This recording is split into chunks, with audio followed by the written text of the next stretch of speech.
یا ایک ٹکڑا کپڑے کا دیتا ہے یا ایک نوالا روٹی کا دیتا ہے، ان چیزوں پہ توجہ کیجیے، پھر اس کا اجر بھی سنیے گا کہ ایک ٹوٹا ہوا قلم دیا، اس سے مطلب یہ ہے کہ حقیر سا قلم، قیمتی قلم نہیں، بہت چھوٹا سا عام سا سادہ سا قلم دیا، ایک ٹکڑا کپڑے کا دیا، ایک نوالا روٹی کا دیا، ایک گھونٹ پانی کا دیا۔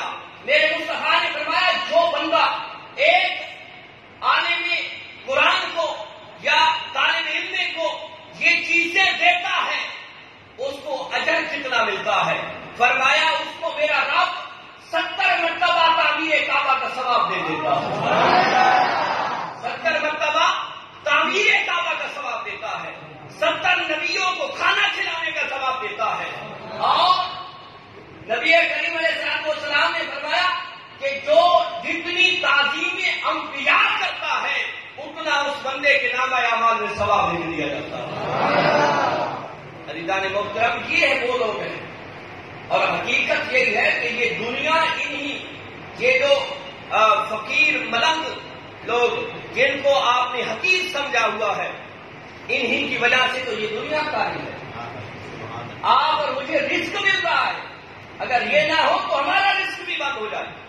نبی کریم علیہ السلام کی روایت ہے نا کہ 2 بھائی تھے، ایک ہر روز میرے مصطفیٰ کی بارگاہ میں حاضر رہتا تھا، دوسرا کماتا تھا۔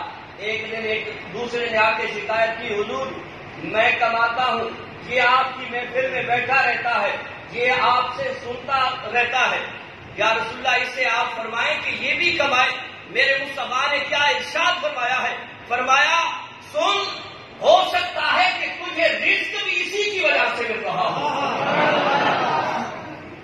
تو سنیے عزیزان محترم، یہ ایک طویل موضوع ہے اور میرا موضوع یہ نہیں تھا، لیکن آپ کی محبت